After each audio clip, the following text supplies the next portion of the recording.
to Welcome to Jack's Literary Corner. I am Jackie, and Happy New Year's Eve! Thankfully, I am off today, because as soon as we got back from Christmas vacation, I had to go back to work the next day. For the next 3 days, I was on the work schedule. Again, knock on wood. Although so far they haven't called me, so hopefully it won't happen. But I want to talk to you about what I'm currently reading. These were the 3 books I brought with me during my vacation, and one of them was actually a literal recent purchase right before we left, because my sister wanted to go by the Gibbons bookshop to get a gift for her brother and sister-in-law. They're having a baby, and she wanted to get some baby books for them as a gift. So I went, of course, and of course I could not help but look around and have to buy at least one book. And I restrained myself and stuck to only buying one book. Although it is easier probably there, because sometimes their selection isn't the most ideal selection. Because of course it reflects the neighborhood, and they don't always have big time like fantasy books or anything like that. So it did help, and let me go ahead and show you what book I ended up settling on. I did it. I bought the infamous House of Leaves. And I did start reading it while I was at my grandma's. And I got far, I read I'm almost up to chapter 3. So it's interesting. It's set up like, you're reading a file of someone's file of their experience. Even the way it's written is like not all of it. Some of it's written like a regular novel, but then they also have this kind of print, which is kind of like reading a typed, like on a typewriter kind of print. That's what it reminds me of that. So far it's interesting. I mean, probably, again, another one of those books I probably shouldn't have brought with me to my grandma's house, because there were too many distractions, and it was Christmas, so I didn't get a lot of reading done. But like I said, I read a little bit. Like, we got the guy him and his friend led him to this body they discovered of this old man they knew. And we're kind of given a history about that man and leading up to his death. And it's described what the house looks like when they walk into it, and it's just, it's really gross. But it's so cool, I mean, like, I probably would have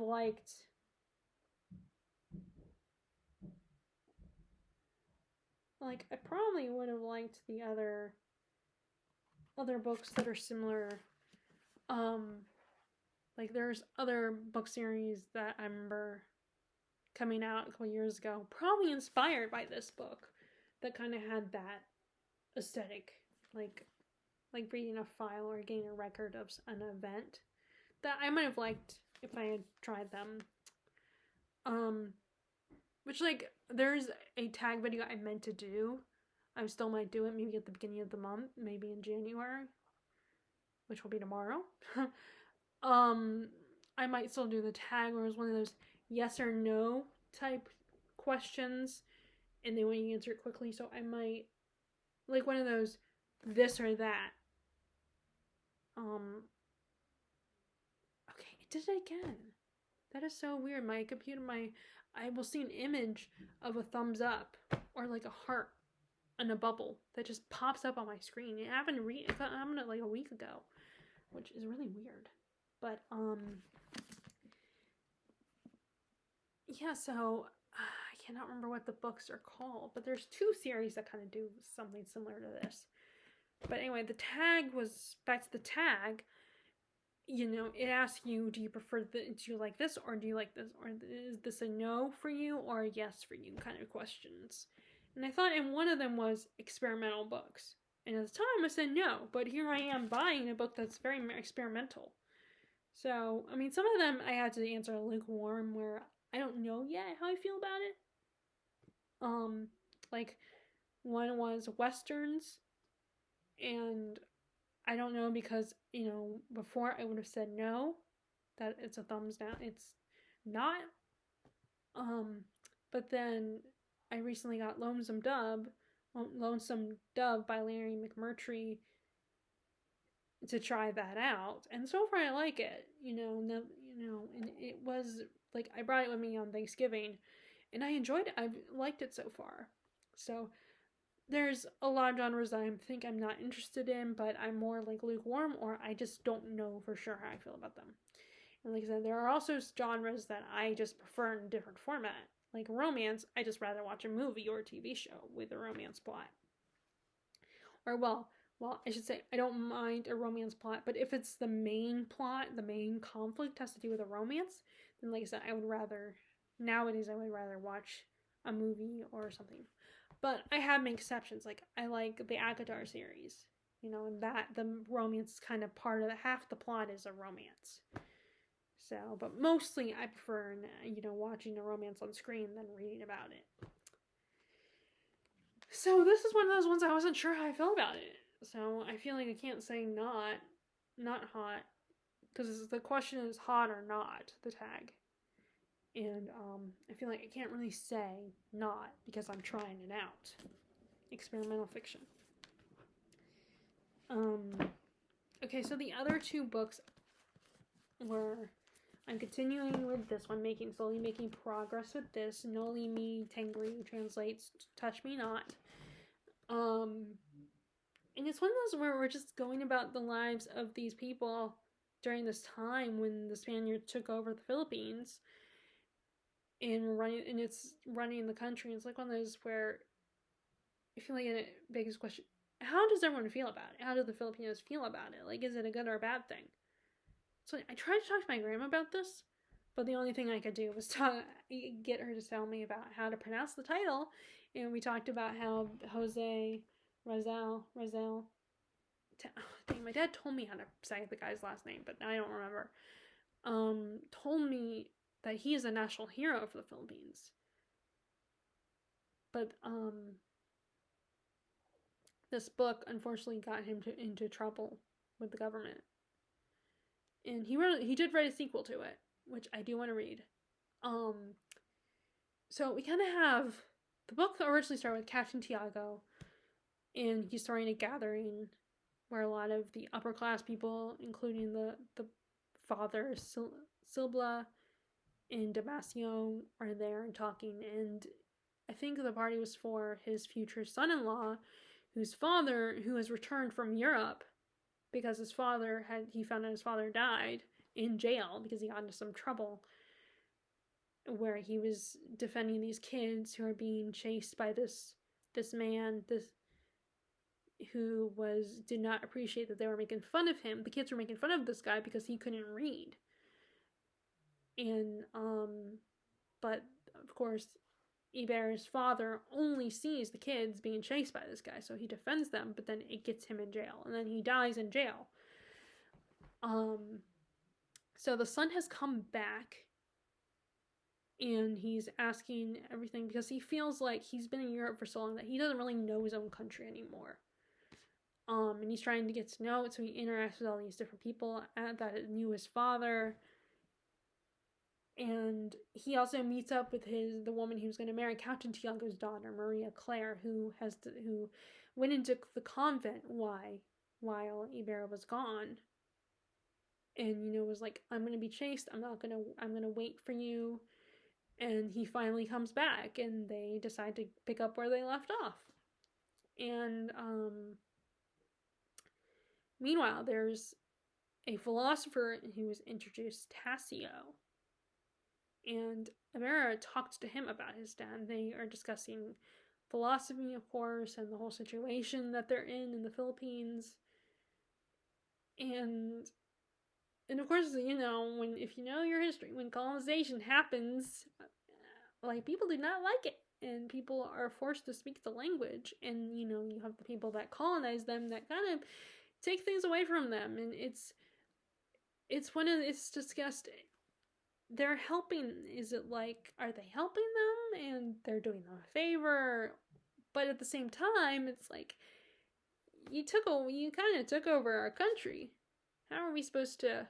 Which actually, I don't know if we can still consider it a country or not because it's an island.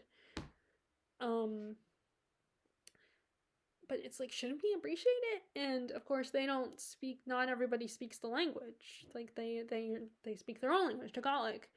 And then you have the Spaniards.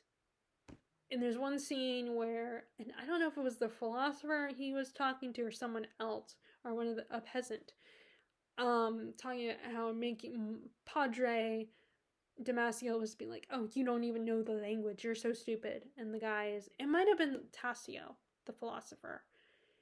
And he was saying, and it made him realize he needs to learn the language. Like, he feels like he's ignorant and needs to educate himself more. And I think that's probably why he got into philosophy. Which, we get the story of how his mom, he went to school, but his mom was afraid it was gonna take him away from God. So she was like, you need to join the priesthood.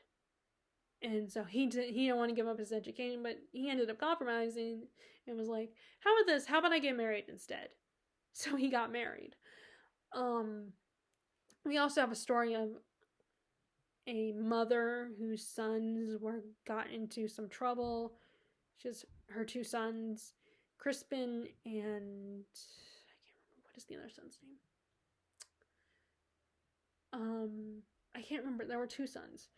And one of them got into some trouble, and he's considered a thief. So she was trying to protect her sons. They hid what they stole at their mom's house. So the police come and are like, where are your sons? And she refuses to give them up. But she kind of becomes a bit of a pariah in the community. But Ibarra wants to help her find her sons, find the one that's missing. Because one of them, I think, disappeared. And then we also have Captain Tiago, who is kind of in the Padre Damasio's pocket, basically. Oh, and there's this whole thing about the government discussion, who's running things and, wanting to be the one in charge. And the whole policies and how no one likes his policies, but then he decides, oh, I'll pretend I'm against the other guy's policies, but then when he loses, then I'll be like, actually, I'm for that policy. Kind of like typical political games. And like, I think that's so we also got this famous celebration that they have in the Philippines. We got a chapter on that, and the author describing that. He kind of talks to the reader a little bit. What is that? The Eve of the Fiesta. It's a special celebration that they have.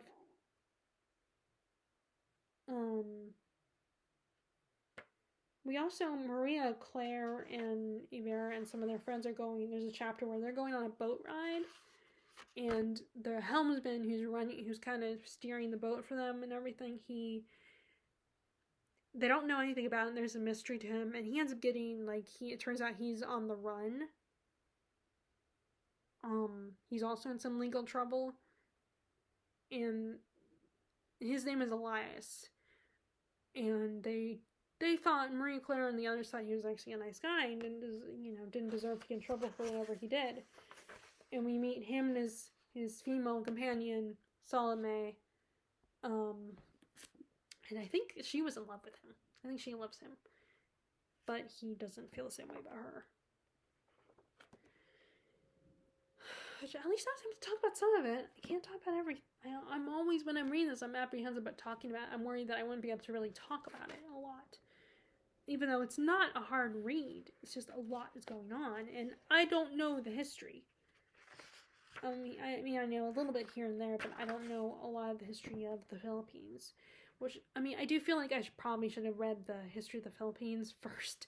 That way, maybe it would explain some of the stuff going on. Like, I should have read it before I read this book.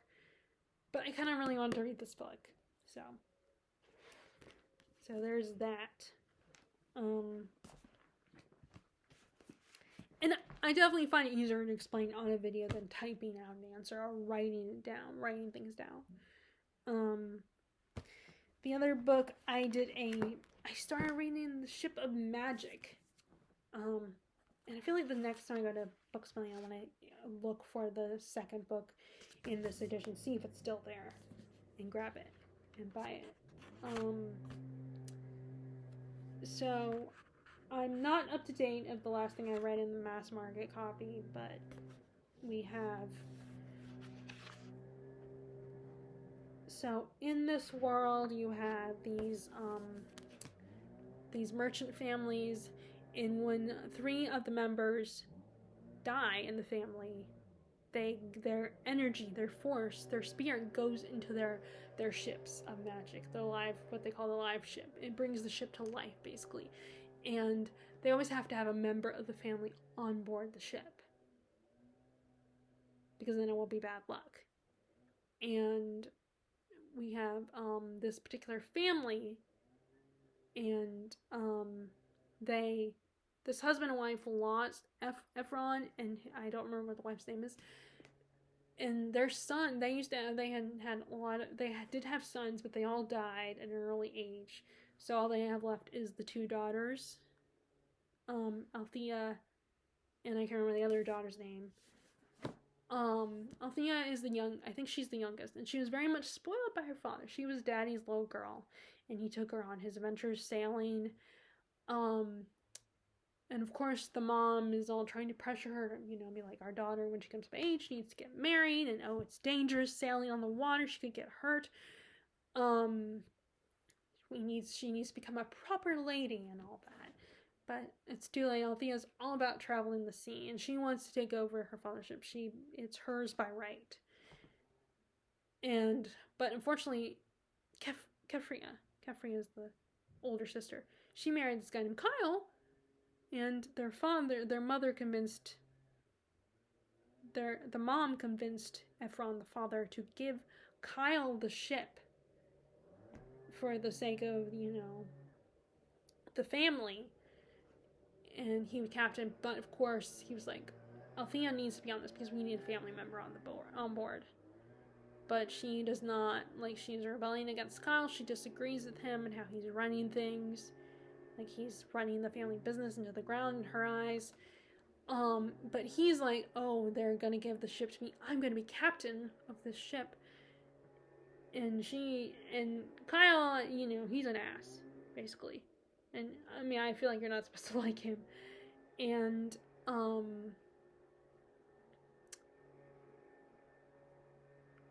Ephron is dying.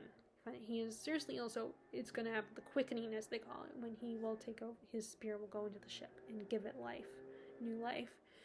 And then you have the other plot, which is Kenneth, I think his name. He is trying to find, him and his crew they're pirates, and he's trying to find this certain piece of treasure. And he stops at this island. And this treasure seems to have power over him, and influences him briefly. And he almost misses the ship because of it, because he's like, I want to stay on this island. So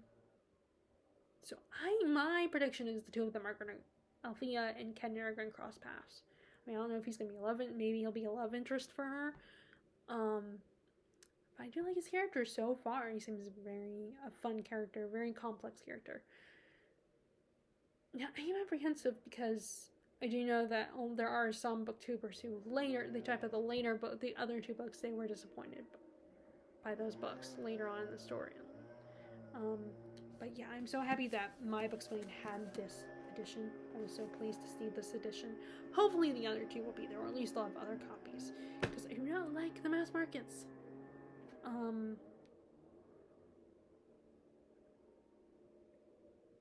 But yeah, there's that. So yeah, so that's how my reading is going currently.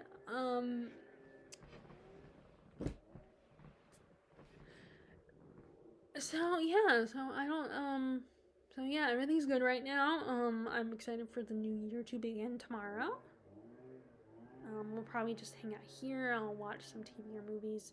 I did have a thank you note to write, and I do think I want to use the writing paper that I got as a gift from my grandmother. I do want to use it and write a little note to my sister. Even though I did see her this, I do want to write her a little note using the writing paper, the writing stationery, which is Bridgerton themed. So I thought that would be kind of fun to write my note to her in that format, on that paper. So what are you? Oh, well, I guess I can talk about one more thing. I did finish one last book, and that was Psycho. I read that on Kindle, Psycho by Robert Bloch. Most people probably know it from the movie adaptation starring Anthony Perkins, and I don't know who the actress was in it. And I know there was another remake of it with Vince Vaughn. And I think Anne Heche played Mary Crane in that version. I don't know who played Mary Crane or her sister Lila in the original. I just know Anthony Perkins because my mom and dad mentioned it when I told them I had finished reading it. But yeah, that was really cool. I mean, I know what happens in the story, even though I've never watched the movie fully. I know the plot. It's so part of pop culture that I know what happens, and I watched so many videos that analyze it and look at it or talk about it as a top 10 horror films or something. Of course, there's the infamous shower scene that everyone knows about. So there was nothing. The twist wasn't a surprise for me, but it was still really good. And the author Robert Bloch does a good job building the mystery around the Bates in their motel and what is going on here. So I mean, I knew what was coming, but it's still, I think if I was reading it without knowing it, this was my first experience with the story, then yeah, I think it would have been a good surprise twist. But I definitely was thinking, when I'm reading it, I'm thinking about reading it from the perspective of someone that knows what the twist is in the story. But it was pretty good. The author does a good job creating the atmosphere. I love that the most important scenes in the story happened during a rainstorm, or at least it started to rain. In the second scene, I like the build up, and like I love the atmosphere that Robert Bloch created, and getting to know the characters. And of course, Norman Bates is the most interesting character in the story. In my opinion, I was on Lila's side in the whole issue, how to figure this thing out. I mean, I guess because of the danger, but the danger to her life, or the danger to other people's lives if we went with her method. But I still do not blame her for feeling the way she felt in the story. There is a sequel, and I did put it on my wish list for Kindle. And there also is